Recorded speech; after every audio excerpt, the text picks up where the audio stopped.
എന്താ മുകുന്ദേട്ടാ ഇത്? ഇവിടെ തന്നെ ഒരേ ഇരിപ്പാണ്. വൈകുന്നേരം ജംഗ്ഷനിലോട്ട് വരാനിരുന്നതാണ്. നാളെ മുതൽ ചായക്കട തുറക്കണം. 2-3 ദിവസമായിട്ട് മുകുന്ദന്റെ കാര്യം തന്നെ ഞങ്ങൾ ആലോചിച്ചത്. ചില്ലറ ഭാരമാണോ തലയിലെടുത്ത് വെച്ചത്? 20 ലക്ഷത്തിന്റെ ബാധ്യതയല്ലേ? എത്ര കാലം പരിപ്പോടെയും ചായയും വിറ്റാലാ 20 ലക്ഷത്തിന്റെ കടം വീട്ടാൻ പറ്റുക? അത് പ്രായോഗികമാണോ? എനിക്ക് വേറൊരു പണിയും അറിയില്ലല്ലോ. അല്ലേ പിന്നെ കിളക്കാനോ തെങ്ങ് കയറാനോ പോണം. തെങ്ങ് കയറിയാൽ നല്ല തഴമ്പുണ്ടാവുന്നല്ലാതെ ഇത്രയും പണം എങ്ങനെ ഉണ്ടാക്കാനാ? എല്ലാ വശങ്ങളും ഞങ്ങൾ ആലോചിച്ചു മുകുന്ദ. ജില്ലാ കമ്മിറ്റിക്കും മുകുന്ദന്റെ കാര്യത്തിൽ ആശങ്കയുണ്ട്. മുകുന്ദന് കടം കയറി നിക്കക്കളി ഇല്ലാതായാൽ പാർട്ടിക്കല്ലേ അതിന് ക്ഷീണം. അതുകൊണ്ട് എല്ലാവരും ചേർന്ന് ഒരു തീരുമാനത്തിലെത്തിയിരിക്കുക. എന്ത് തീരുമാനം?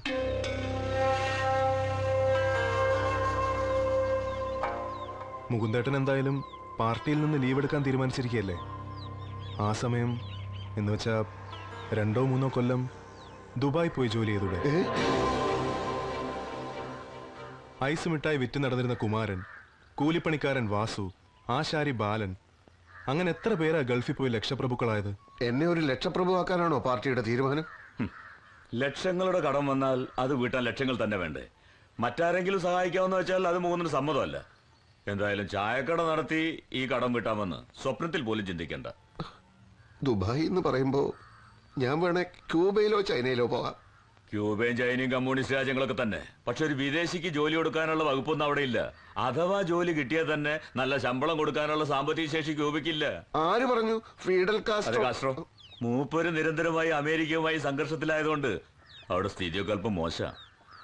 നല്ലതുപോലെ ചിന്തിച്ചിട്ടാ മുകുന്ദേട്ടാ ഞങ്ങൾ പറയുന്നത്. കരുണേട്ടൻ അനന്തരവൻ സിദ്ധാർത്ഥൻ ദുബായിലുണ്ട്. അവൻ മുഖേന ഒരു വിസ സംഘടിപ്പിക്കാൻ ഒരു പ്രയാസവുമില്ല. ജില്ലാ കമ്മിറ്റി പറയുന്നത് മുകുന്ദനെ പോലെയുള്ള ഒരു നേതാവിന്റെ ആവശ്യം ഇപ്പൊ ദുബായിലുണ്ടെന്ന. ആയിരക്കണക്കിന് മലയാളികൾ ജോലി ചെയ്യുന്ന സ്ഥലമല്ലേ. അവർക്ക് പ്രശ്നങ്ങളുണ്ട്. അവർ സംഘടിതരല്ല. മുകുന്ദന് അവർക്കിടയിൽ കാര്യക്ഷമമായി പ്രവർത്തിക്കാൻ കഴിയുമെന്നാണ് ജില്ലാ കമ്മിറ്റിയുടെ വിലയിരുത്തൽ. പ്രവാസികൾക്ക് വോട്ടവകാശം ലഭ്യമാക്കാനുള്ള ചർച്ചകൾ നടക്കുകയാണല്ലോ. അതുകൊണ്ട് എത്രയും വേഗം നമ്മുടെ വഴിയിലേക്ക് അവരെ കൊണ്ടുവരേണ്ടതും അത്യാവശ്യമാണ്. മുകുന്ദനൊന്നും അറിയണ്ട, എല്ലാം ഞങ്ങൾ നോക്കിക്കോളാം. ദുബായിക്ക് പോകാൻ മാനസികമായി തയ്യാറെടുക്കുക. അത്രേ മുകുന്ദൻ ചെയ്യേണ്ടതുള്ളൂ.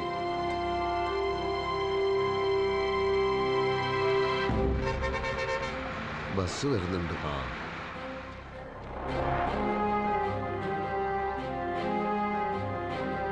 വിഷമിക്കണ്ട, ഇതൊരു സ്ഥലം മാറ്റായിട്ട് കരുതിയാൽ മതി. മാറാത്തതൊന്നേ ഉള്ളൂ മാറ്റം എന്ന് മാർസ് പറഞ്ഞിട്ടുണ്ടല്ലോ. കടബാധ്യത തീർക്കാനാണെങ്കിലും അവിടുത്തെ തൊഴിലാളികൾക്കിടയിൽ പ്രവർത്തിക്കാനാണല്ലോ ഞാൻ പോകുന്നത്.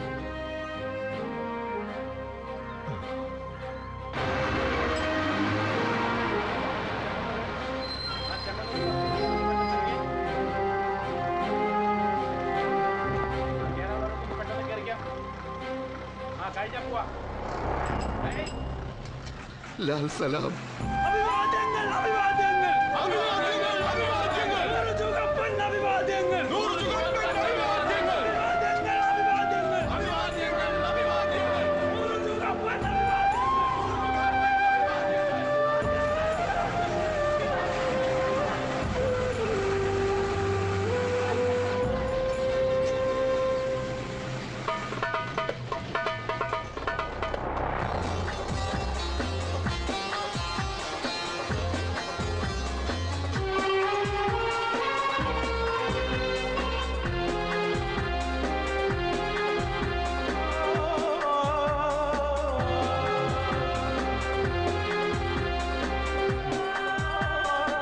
മുകുന്ദേട്ടൻ ആദ്യമായിട്ടില്ലേ ദുബായിലേക്ക് വരുന്നത്?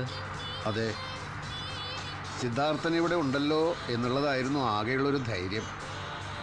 ഇവിടെ എങ്ങനെ പാർട്ടി പ്രവർത്തനമൊക്കെ നന്നായി നടക്കുന്നുണ്ടാവും അല്ലേ?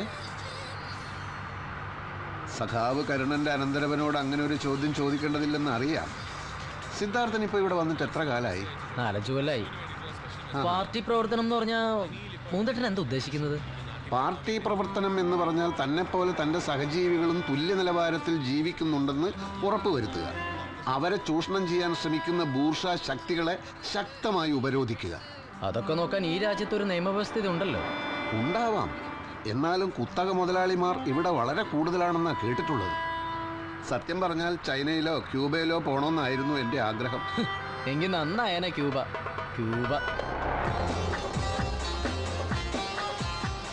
എൻ്റെ മുകുന്ദേട്ടാ, ഈ ടണല് കണ്ടോ? ഇതിന് ഏകദേശം 1.5 കിലോമീറ്റർ നീളം വരും. ഇങ്ങനൊരു ടണല് മുകുന്ദേട്ടൻ പറഞ്ഞ ക്യൂബയിലുണ്ട്. ആകാശം മുട്ട ഉയർന്നു നിൽക്കുന്ന കെട്ടിടങ്ങൾ കണ്ടോ? ഇതുപോലെ ഒരു കെട്ടിടത്തിന് അത്രം വരുമോ മൊത്തം ക്യൂബ? സിദ്ധാർത്ഥ, നമ്മളായിട്ട് ക്യൂബയെ കൊച്ചാക്കി സംസാരിക്കരുത്. പിന്നൊരു കാര്യം, ഒരു രാജ്യത്തിന്റെ വളർച്ച നിശ്ചയിക്കുന്നത് അവിടുത്തെ വലിയ കെട്ടിടങ്ങളാണെന്ന് ഫിഡൽ കാസ്ട്രോ എവിടെയും പറഞ്ഞിട്ടില്ല. ഓഹോ, ഇങ്ങനെയാണല്ലേ ക്യൂബ മുകുന്ദൻ എന്നുള്ള പേര് വീണത്. അപ്പോ പാർട്ടി പ്രവർത്തനത്തിന് വന്നതാണോ അതോ അച്ഛൻ വരുത്തി വെച്ച കടം വീട്ടാൻ വന്നതാണോ?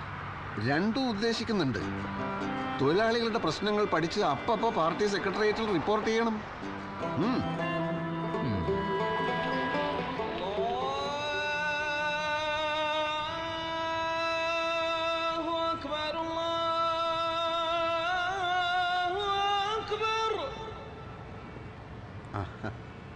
മുകുന്ദേട്ടനെ പിടിക്കാത്ത പല കാര്യങ്ങൾ ഇവിടെ കണ്ടേക്കാം. എന്ന് വെച്ച് സമരം ചെയ്ത് ഇവിടത്തെ സർക്കാരിനെ വലച്ച് കളയരുത്. അതൊരിക്കലുമില്ല സിദ്ധാർത്ഥ. കേരളത്തിലെ പട്ടിണിക്കും തൊഴിലില്ലായ്മയ്ക്കും വലിയൊരളവിൽ പരിഹാരമായതും മലയാളികൾ ഇവിടെ വന്ന് ജോലി ചെയ്യാൻ തുടങ്ങിയപ്പോഴല്ലേ. അത് നമ്മൾ മറക്കാൻ പാടുണ്ടോ? ഓ, അതൊക്കെ അറിയാലേ. പിന്നെ പക്ഷെ തൊഴിലാളികൾ ചൂഷണം ചെയ്യപ്പെടുന്നുണ്ടോ, അവർക്ക് നീതി ലഭിക്കുന്നുണ്ടോ, അത് ഞാൻ അന്വേഷിക്കും. അല്ല, ഇതിനൊക്കെ ജോലിക്കിടയിൽ സമയം കിട്ടുമോ? ജോലി സമയം 8 മണിക്കൂറല്ലേ? അതെ. ഉറക്കം ഒരു 4 മണിക്കൂർ, പിന്നെയും കിടക്കില്ലേ 12 മണിക്കൂർ. അതിരിക്കട്ടെ, എന്തായിരിക്കും എന്റെ ജോലിയുടെ സ്വഭാവം? അതിപ്പോ പറയാൻ പറ്റില്ല. പക്ഷെ മര്യാദയ്ക്ക് ജോലി ചെയ്തില്ലെങ്കിൽ ജോലി ചെയ്യിക്കുന്നവരുടെ സ്വഭാവം ചിലപ്പോൾ മാറും.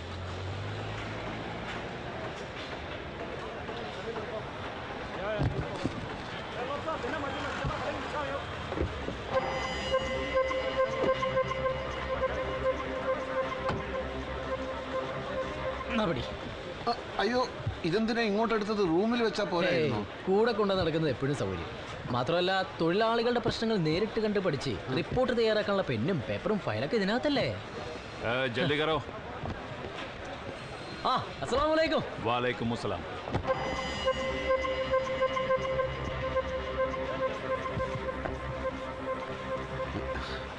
നിങ്ങള് മലയാളിയാ? അയാള് പാകിസ്ഥാനിയാ. ഇവിടെയാണ് മുകുന്ദേട്ടന് ജോലി. ഇവിടെയാ? അതെ, തൽക്കാലം ഇവിടെ. സത്യത്തിൽ മുകുന്ദേട്ടൻ ലേബർ സപ്ലൈ കമ്പനിക്കാരുടെ ആളാ. അതായത് ഒരു കമ്പനിക്ക് സ്വന്തമായി തൊഴിലാളികളെ പോരാതെ വരുമ്പോൾ ലേബർ സപ്ലൈ കമ്പനി ആ കമ്പനിക്ക് ആളുകളെ വാടകയ്ക്ക് കൊടുക്കും. വാടക കൊടുക്കുക ആളുകളെ? അതെ. ഇന്നിവിടെയാണ് പണിയെങ്കിൽ അടുത്ത ആഴ്ച വേറെ സ്ഥലത്തായിരിക്കും പണി. അതുകൊണ്ട് ഓരോരോ തൊഴിൽ മേഖലയിലെയും പ്രശ്നങ്ങൾ വളരെ വിശദമായിട്ട് തന്നെ പഠിക്കാൻ പറ്റും.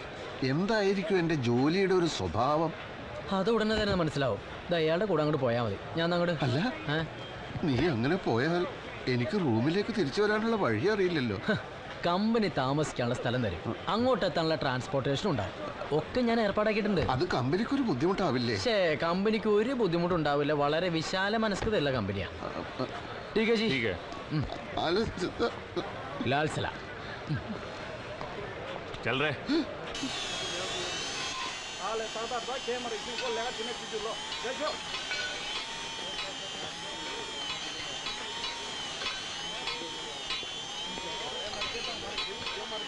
पहन के आओ, पहन के आओ.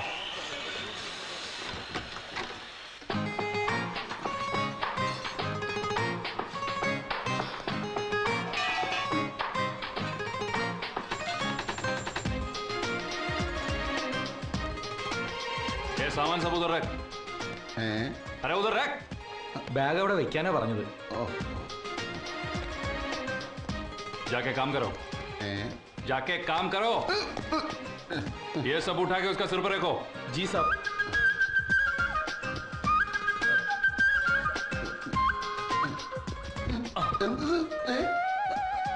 പുറകോട്ട് പുറകോട്ട് പുറകോട്ട് കടന്നോ.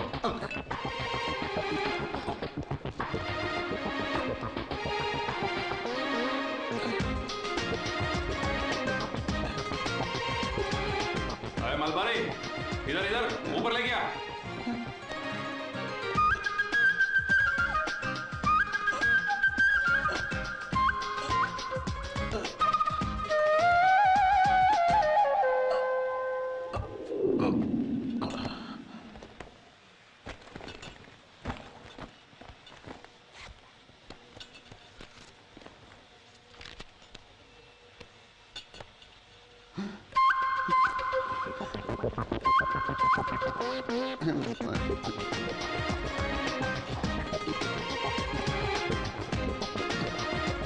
വെച്ചോളി.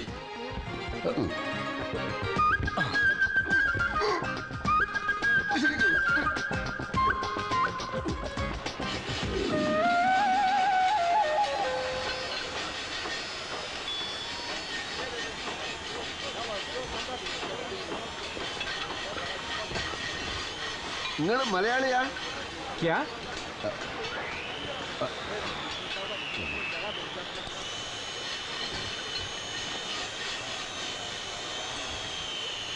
നിങ്ങൾ മലയാളിയാ? അതെ. എന്നതാ പ്രശ്നം? പേര്? അരവിന്ദൻ. നാട്ടിലെവിടെയാ സ്ഥലം? ചെങ്ങന്നൂര്. എന്നാത്തിനാ? എത്ര കാലമായി ഈ കമ്പനിയിൽ?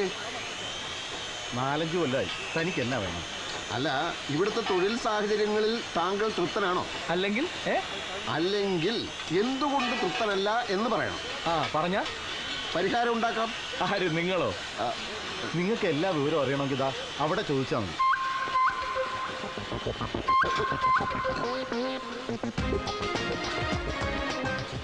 ये इसका सिर पर रखो।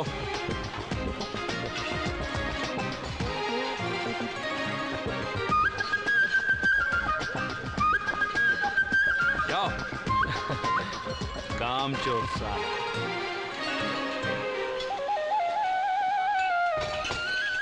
ഒന്ന് പിടിക്ക്.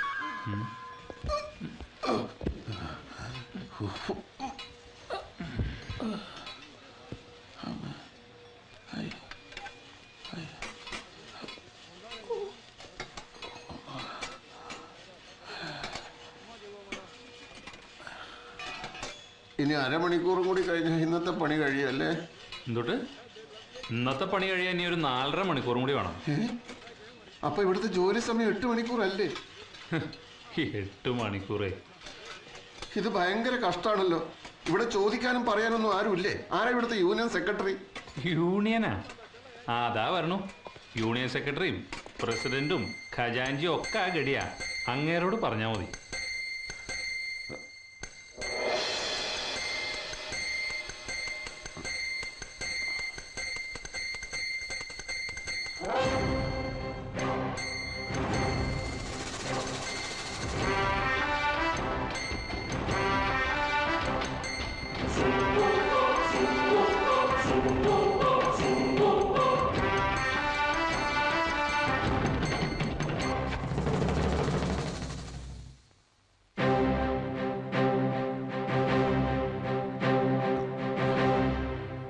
ടോയ്ലറ്റ് വേണം.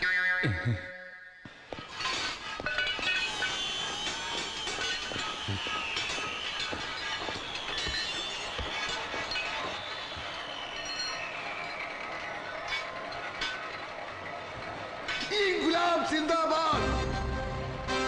ഇൻക്ലാബ് സിന്ദാബാദ്!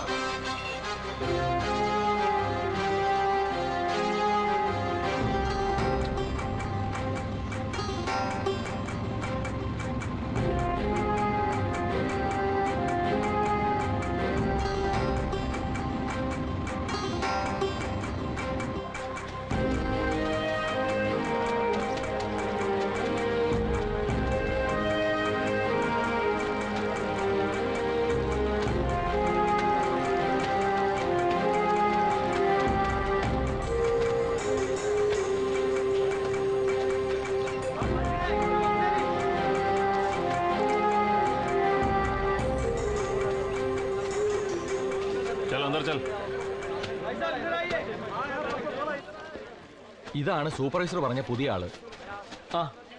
നാട്ടിൽ നിന്ന് കേറിയപ്പോഴേ യൂണിഫോം എടുത്തിട്ടൂലേ? ഏതാ എന്റെ മുറി? മുറിയാ? ഇതാ നിങ്ങളുടെ മുറി. ഇന്നു മുതൽ ഈ 6 അടി കട്ടിലിന്റെ ജന്മി നിങ്ങളാ. അല്ല, ഫാക്ടറി ജോലിക്കിടയിൽ എന്തൊക്കെ അന്വേഷിക്കുന്നുണ്ടായിരുന്നല്ലോ. എന്തായിരുന്നു അത്? അത് തൊഴിലാളികളുടെ മുഖം നോക്കി അവരുടെ സ്വഭാവം മനസ്സിലാക്കുക. മനസ്സിലാക്കിയോ? മനസ്സിലാക്കി. ഇവിടുത്തെ തൊഴിലാളികൾ കൂടുതലും പിന്തിരിപ്പം മൂരാച്ചുകളാണെന്ന് മനസ്സിലാക്കി.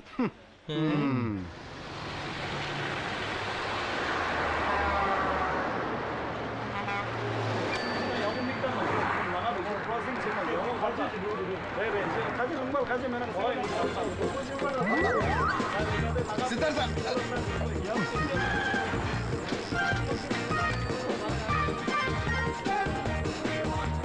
സിദ്ധാർത്ഥ സിദ്ധാർത്ഥ സിദ്ധാർത്ഥ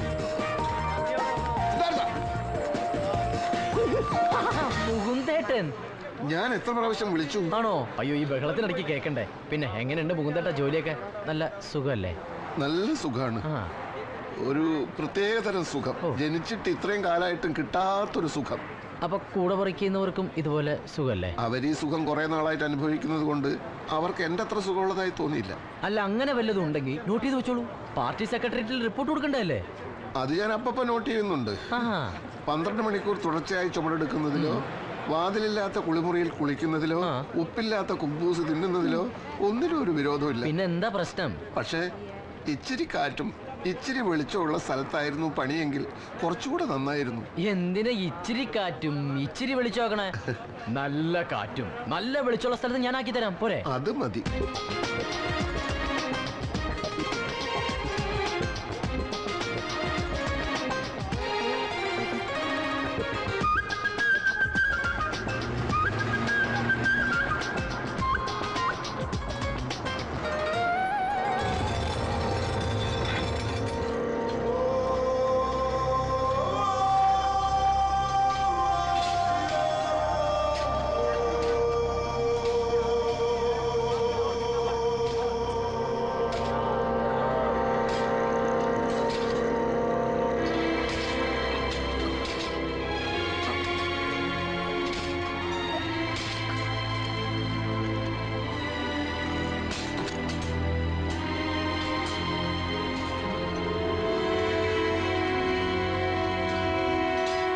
ദോഷം പറയരുതല്ലോ. നല്ല കാറ്റും വെളിച്ചോ.